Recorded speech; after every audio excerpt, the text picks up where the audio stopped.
Ayan, so hali nandito po tayo uli ngayon sa property. Dito po sa 2.8 hectare.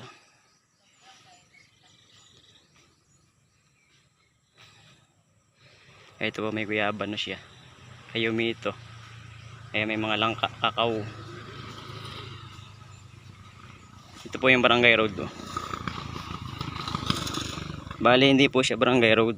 Provincial road po siya. Ito po yung 2.8 hectare. Ito, ang papel po nito, bali po ang papel nito ay lost title. So, sagot naman na po ng may-ari yun sa lost title niya rin.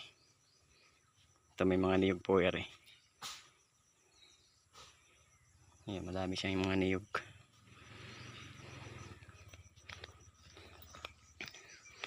Ito po yung barangay road niya.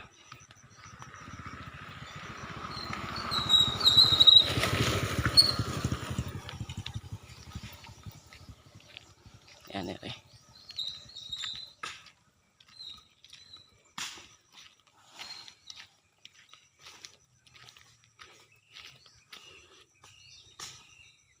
Bali kasama po yun, may darang itahan po yun.